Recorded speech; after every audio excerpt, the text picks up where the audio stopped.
अस्सलाम वालेकुम, खुशामदीद आप सबको मेरे चैनल पर। अपने ब्लॉग्स में मैं कवर करने वाला हूँ अपना पाकिस्तान टूर।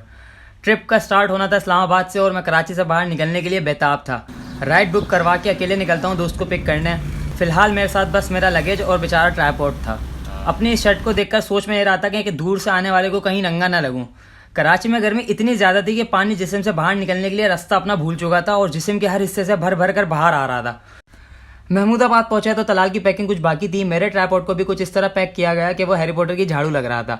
और अब हमें इस्लामाबाद की बस में बैठने के लिए टर्मिनल सोराबकोट पहुंचना था। वहां पहुंचते ही तलाल ने मुझे बताया कि वो जानबूझकर हमें 1.5 घंटा जल्दी ले आया क्योंकि उसे मीटिंग अटेंड करनी थी। इसे खुद को मीटिंग अटेंड करनी थी तो मेरा भाई मुझे 1.5 घंटे पहले लेकर आया है और अब ये मीटिंग में लगा हुआ ऐसे रहा है जैसे बहुत कारनामा अंजाम दे रहा है। अब मुझे बैठने की जगह ढूंढनी थी और उसे देखते रहना था। गुस्सा तो मुझे बहुत आ रहा था कि उसे मुसलसल फ़ोन पर लगा हुआ देखना है और बैठे रहना है। पर वही जॉन इलिया की बात जिसे मैं थोड़ा सा बदल कर कहता हूँ कि क्या तकल्लुफ़ करें ये कहने में, जो कोई भी डॉलर्स कमा रहा है हम उससे चलते हैं। मुझे भी एक ज़रूरी कॉल आ गई थी और अब मैं भी आराम से अपना वक्त काट सकता था, लेकिन तभी मेरे दोस्त को ख्याल आया कि उसका दोस्त अकेला है तो मुझे आकर तंग करना शुरू कर दिया।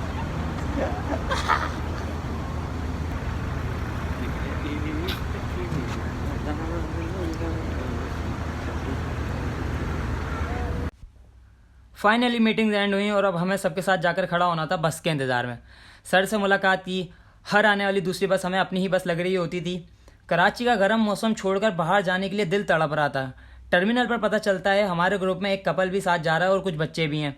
धीरे धीरे मैं सबसे आप लोगों को इंट्रोड्यूस करवाऊंगा। बादलों को ये खबर हो चुकी थी कि मैं कराची से बाहर जा रहा हूँ तो उन्होंने बरसना शुरू कर दिया और मुझे बाय बाय की जगह पनौती पनौती के मैसेजेस आना शुरू हो गए। बस में बैठने के बाद उसके फंक्शंस एक्सप्लोर करना हमने शुरू कर दिए। मैं तो अपने सिटी से बाहर ही फर्स्ट टाइम जा रहा था। देन मुझे विंडो से कोई रॉकेट जाता हुआ नज़र आ रहा था, लेकिन रियलाइज़ हुआ कि वो तो लाइट की रिफ्लेक्शन थी। पीओवी बनता है जब आप तबीयत से जाहिल हो। तलाल भाई पता नहीं किस टाइप की फिल्म उसमें ढूंढने में लगे हुए थे। दिल खुश था इस्लामाबाद पहुंचने के लिए क्योंकि सुनने में आ गया था कि वहाँ का मौसम भी बेहतरीन हुआ और रास्ते में सारी रात वक्फे वक्फे से बारिश भी होती रही। रात होने के बाद बाहर का भी आंखों में आना बंद हो गया था और तलाल भी तू मेरे से प्यार करती है या नहीं वाले जोन में जा चुका था। तो मेरे पास कोई मूवी लगा लेने से बेहतर कोई ऑप्शन नहीं था और 6 साल से वॉच लिस्ट में रखी हुई मूवी को फाइनली मैंने देखना शुरू कर दिया।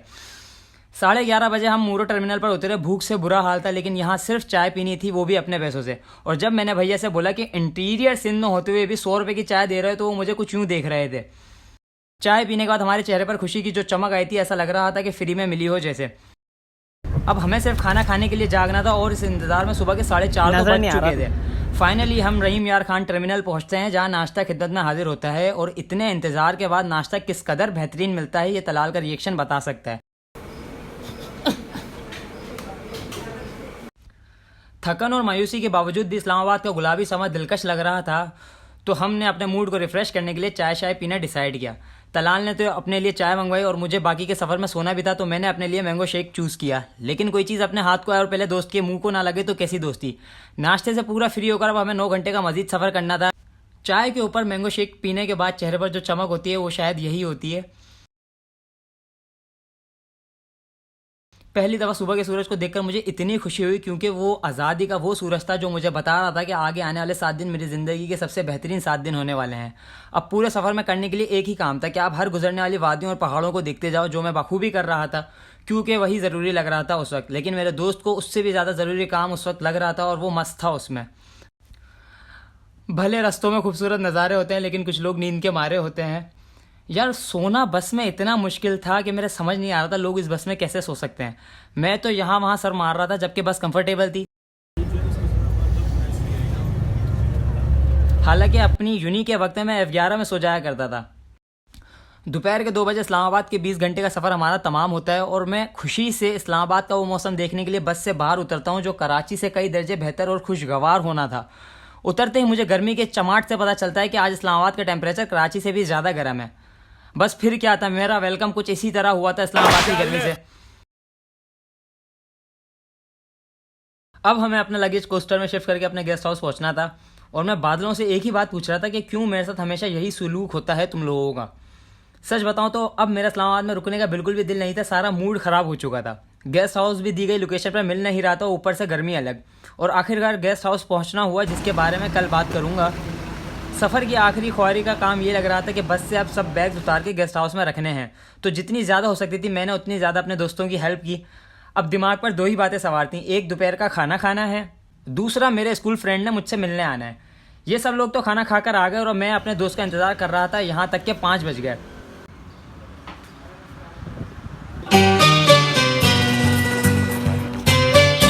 बिल आखिर हुज़ैफा भी पहुंच गया और हमारी तरह वो भी पहले गलत लोकेशन पर आकर खड़ा हुआ, वहां सामने नीचे की तरफ, और मुझे भी वहीं बुला रहा था।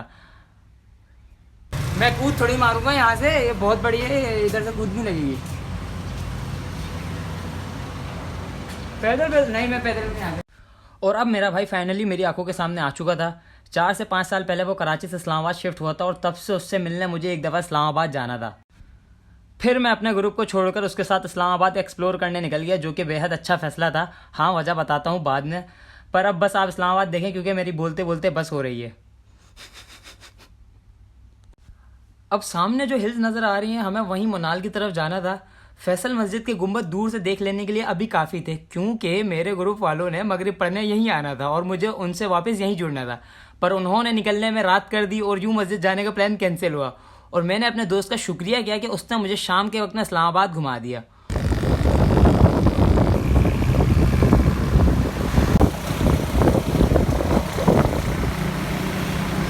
और यूं उस पहाड़ी पर चढ़ते हुए हम इतनी ऊपर आ चुके थे जहां से पूरा इस्लामाबाद दिलकश नज़ारा दिखा रहा था अपना। मुनाल पहाड़ी पर चढ़कर पूरा इस्लामाबाद का व्यू देखना वाकई बहुत सुकून देता। पूरी हिल पर हरियाली और वादियों का खूबसूरत मंजर देखते हुए हम ऊपर आए और फिर पहाड़ी से यूं पूरे शहर का व्यू देखना एक अलग फ्रेशिंग फील दे रहा था। साफ़ हवा, शहरों के शोर शराबे से दूर, ये जगह वाकई सुकून और आराम का एहसास दिला रही थी। हवा इतनी रिफ्रेशिंग थी कि आपका सारा स्ट्रेस दूर हो जाए। हाँ, पर गर्मी और प्यास का कोई हल नहीं था, वो अपनी जगह पर थी, तो एक लिम्का बनवाना पड़ा। अब हमें नीचे उतरकर दामने को जाना था। बिना स्टार्ट किए चलाने भाई साहब, ये देखो टैलेंट है ना, ये टैलेंट है भाई, पेट्रोल बचा रहे हैं। और भाई पहाड़ी से उतरते हुए पहले ही डर लग रहा था और हुज़ैफा जिस तरह हाथ छोड़कर वहाँ बाइक चला रहा था, मेरी तो आवाज़ें बस।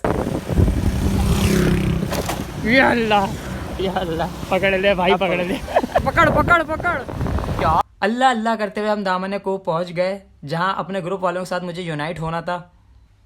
हुज़ैफा और मैं अपने बाकी के स्कूल फ्रेंड्स को अब मिस कर रहे थे। हमजा, हमजा इधर आओ, हमजा,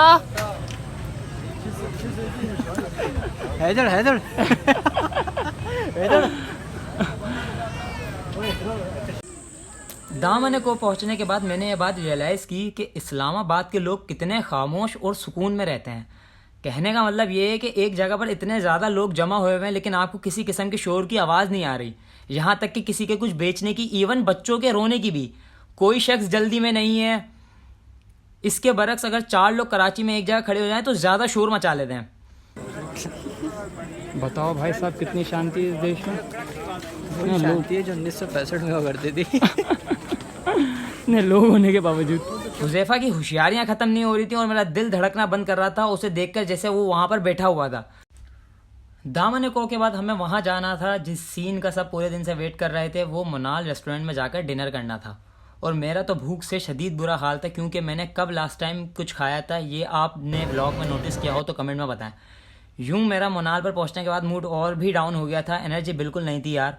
रात में इस्लामाबाद अपनी रोशनियों से जगमगा रहा था, जो मुनाल से देखने पर एक बेहतरीन तस्वीर जैसा लग रहा था।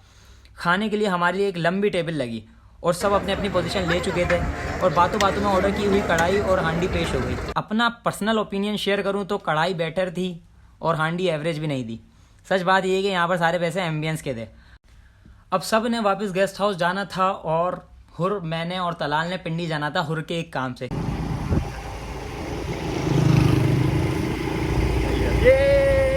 क्योंकि हुर ने हम सबको ज्वाइन भी वहीं से किया था, तो हम रात के 11-12 बजे निकल जाते हैं पिंडी।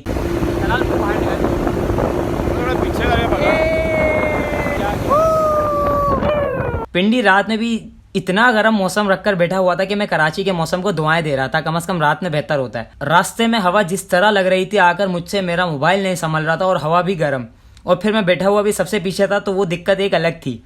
पिंडी पहुंचकर सबसे पहले हमने दूध रबड़ी या जूस रबड़ी जैसा कुछ पिया, जो भी था वो बहुत अच्छा था, और फिर फ़ौरन ही लिम्का पिया। बाइक को पिंडी छोड़कर हम राइड बुक करके वापस घर आए।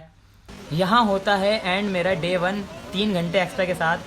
बात करते हैं आप सबसे नेक्स्ट व्लॉग में, तब तक के अपना ख्याल रखें, कीप सपोर्टिंग।